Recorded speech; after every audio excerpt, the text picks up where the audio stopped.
Olá, olá, terceiro ano, tudo bem? Espero que vocês estejam, ó, joinha, beleza, para mais um dia de aula, tá?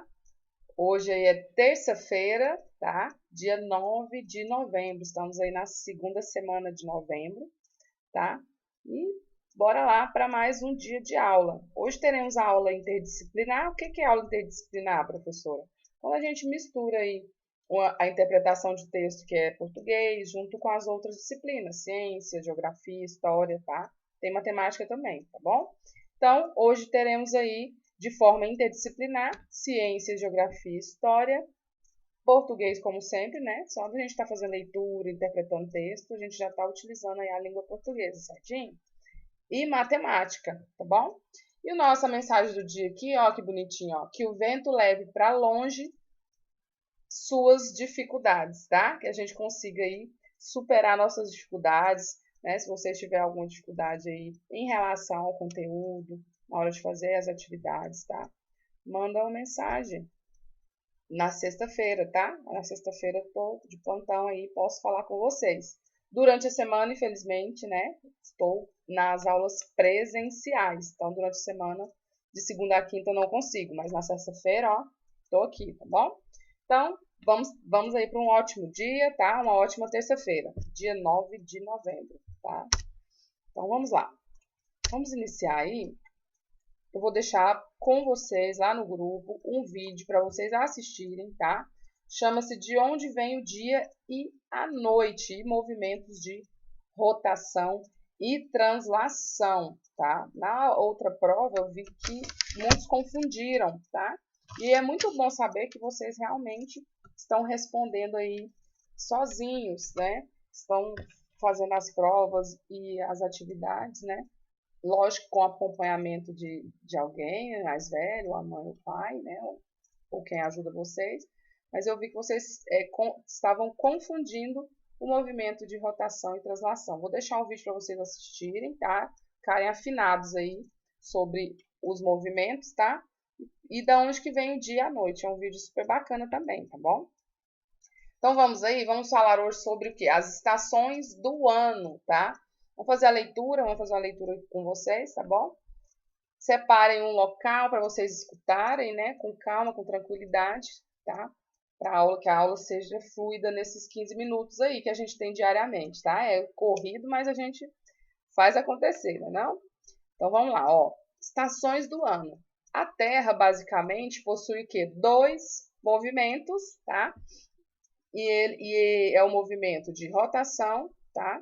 Que determina a duração do dia, tá? E dura o quê? 24 horas, dura um dia, tá? É o giro da Terra em torno do seu próprio eixo, né? A Terra dá uma volta aí em torno dela mesma. E esse giro chama o quê? O movimento de rotação, tá? O outro movimento da Terra é o movimento de translação, né? Que determina as estações do ano, tá? E ele é mais longo, tá vendo que a estação do ano, elas não duram o ano inteiro, né? Nós temos aí verão, outono, inverno, primavera.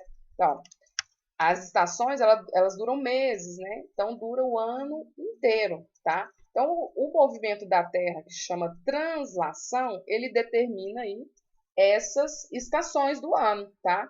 E dura o quê? Um ano. Olha a diferença. Translação dura o ano inteiro, 365 dias, tá? E o rotação é apenas essa rota que a Terra dá em torno dela do dia, né? Amanhece, né, com o sol nascendo, depois, no decorrer do dia, vai escurecendo, né, o sol se põe. Então, esse é o de rota da Terra, rotação, um dia. E o de translação é do ano inteiro, porque passa 365 dias aí a Terra girando, né, e as estações vão mudando, tá bom? Então, o giro da Terra em torno do Sol. Então, esse de 365 dias é o giro o Sol está aqui, a Terra vai girando em torno do Sol. Demora um ano, tá? Então, não vamos confundir, tá? Translação é o movimento que a Terra faz em torno do Sol. E rotação em torno dela mesma, tá? a rotação em torno dela mesma, o movimento que ela faz em torno dela mesma. Dura um dia, 24 horas, tá? E o translação dura o ano todo. Lembra de translação? Lembra das estações do ano, que ela demora o ano todo, né? Então, sempre, quando tiver essa pergunta, vocês vão acertar por esse macetinho, né? Pra gente saber, ó, o movimento de translação, ele é mais longo, ele é o das estações do ano, certo? Ele demora o ano todo, 365 dias, e gira em torno do Sol. E o de rotação em torno dela mesma, da Terra. A Terra dá uma girada em torno dela, certo? Então, vamos lá. As estações do ano são quantas, gente? 4, né? Primavera, que é a maior parte que as plantas florescem, né? Já aqui em Goiás, quando é primavera, os ipês, né? Já passam assim as quaresmeiras, os ipês ficam lindos, né? Naquela paisagem do cerrado, nossa, né? Tem poucas árvores, mas aí quando você vê o ipê de longe, você vê ele bem amarelo, né?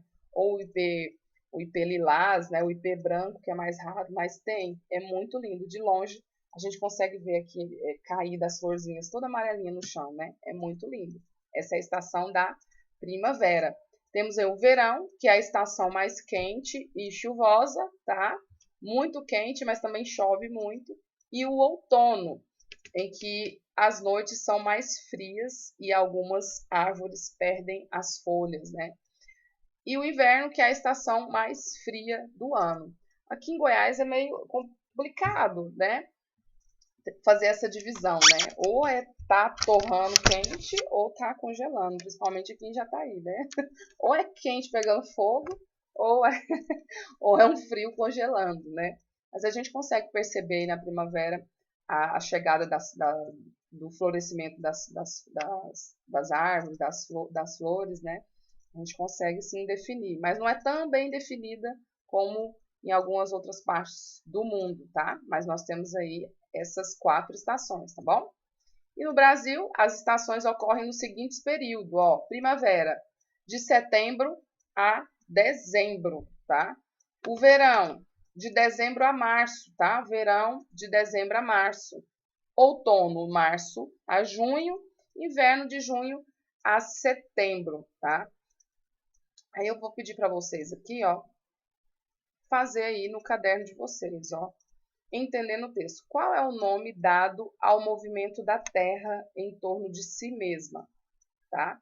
Vocês vão copiar aí no caderno e responder, tá? Essas 10 questões aqui, ó. Tá bem tranquila, tá tudo no texto. Vocês vão interpretar o texto aqui. Eu falei sobre essa aqui, quando a Terra gira em torno de si mesma, tá? Quanto tempo leva esse movimento quando ela gira em torno dela mesma, né? Que mudanças esse movimento causa? Que mudança causa esse movimento? De um dia para o outro? O que causa, né? Como se chama o movimento que a Terra dá em torno do Sol?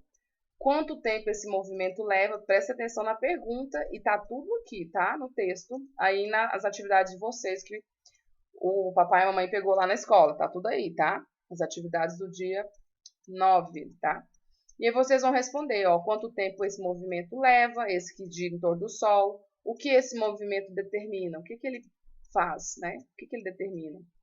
Quantas e quais são as estações do ano? Qual a estação do ano que acontece a floração? Esse é fácil, ó. No Brasil, quando começa e termina o inverno? Tá tudo no texto, viu, gente? E qual é a estação do ano que você mais gosta, tá? Justifique aí sua resposta. Qual a estação do ano que vocês mais gostam? Eu gosto do verão, que é quando a gente viaja, vai para as férias, tá bom? Coloca aí vocês qual a estação que vocês gostam mais, tá bom? E aí vamos para a nossa aula de história. Vamos lá para a nossa aula de história. Hoje a gente vai falar sobre fonte histórica. Que isso, professora? Fonte histórica, meu Deus, tá? Vamos lá, vamos ler aqui o texto que vocês vão entender, tá? Ó, a história é uma ciência que estuda o que? A vida do homem através do tempo, tá? Não é só estudar o passado, né? A gente estuda a história para a gente entender a nossa passagem, a passagem do homem no tempo, tá? Então, ela investiga o que os homens fizeram, né? O que os homens passaram, né, tanto no passado quanto no presente, né, o que eles sentiram enquanto seres sociais. O que é isso, seres sociais? Enquanto pessoas numa sociedade. A gente não está inserido numa sociedade, né? A gente é um ser social, né? A gente está aqui, né? A gente tem os nossos direitos, nós somos seres sociais. Então, a história investiga isso, essa mudança, o que acontece com o homem aí com a passagem do tempo, o que nós fizemos antes e o que nós estamos fazendo agora, tá? A história é feita por quê? Por todos, tá? É feita por homens, por mulheres, por crianças, ricos e pobres, tá? A gente tem que prestar muita atenção que às vezes a história ela é contada só por uma narrativa, né? A narrativa dos grandes nomes, né? Dos grandes heróis, né? E a história, na verdade, a gente sabe que aí no nosso dia a dia, a história não pode ser contada através só de um relato, né? De um lado, só de uma fonte, né? A mesma história contada por alguém muito rico, muito poderoso, não é a mesma história que eu, quanto professor ou você e aluno de uma família mais simples, pode contar. Às vezes a gente vai contar essa história de uma forma diferente, né? E é isso que a história ela tem que ser contada de várias óticas, né? Por homens, mulheres, crianças, pobres, tá? Pelos governantes e por nós governados, tá? Pela classe dominante e os dominados, tá?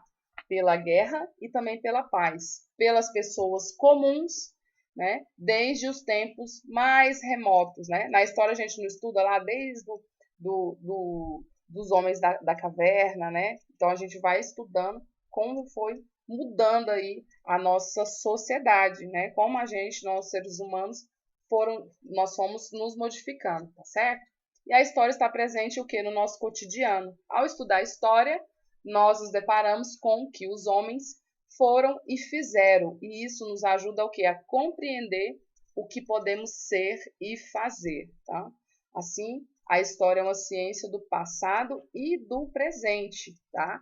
Mas o estudo do passado e a compreensão do presente não acontece de uma forma perfeita, pois não temos o poder de voltar ao passado, tá? Não temos o poder de voltar ao passado. E ele não se repete, por isso o passado tem que ser recriado, tá? Mas não é recriado de forma leviana, alheia, né? Ele é recriado através de quê, tá? Vamos ver agora. Levando em consideração as mudanças ocorridas no tempo, as informações recolhidas lá no passado, tá? E não servirão ao presente se não forem recriadas, questionadas e compreendidas, interpretadas, tá? De qualquer forma, o que a gente trouxe do passado para agora, para a gente entender o que foi antes, a gente tem que o quê? Analisar, compreender, interpretar quem escreveu aquele documento, o que esse documento significa, né? Tem todas essas perguntas, né? E aí, para a gente compreender o passado, recriá-lo, a gente precisa de quê? De fonte histórica. Que é isso, professor? Ó, fonte histórica são todos os vestígios deixados por pessoas que viveram em tempos passados, tá? Os vestígios se tornam fonte histórica. E a partir do momento em que o historiador estuda, Então, os vestígios históricos são esses, são as fontes históricas. Um documento, uma certidão de nascimento, né? Aqui nós vamos falar exemplo, ó, documentos pessoais é fonte histórica, como certidão, identidade, o nascimento, o batismo, divórcio, óbito, tá? Antigamente também tinha até a certidão das terras, também é um documento histórico também. Os bens pessoais, tá? Como os diários hoje servem muito para contar a história de várias pessoas que foram importantes para a nossa história, né? E a gente, através do diário, pode analisar o que essas pessoas passavam, sentiram, né? O que tinha naquela época, né? Então, os cadernos, as anotações, até caderno de receita, sabia? As roupas falam muito sobre o passado. Pinturas, fotos, esculturas, tá? Relatos, móveis, músicas, filmes, tudo isso, tá? São fonte histórica, fala do lugar, né? Fala o que aconteceu, como aquelas pessoas viviam, tá? A partir da minha explicação, vocês vão responder as atividades, fazer a árvore genealógica, tá? E também responder os problemas de matemática, tá bom? Você já sabe como fazer, é só responder aí no caderno, tá bom? Na folha acho que não cabe, mas vocês respondem no caderno. Até amanhã, tenham um ótimo dia, tá bom?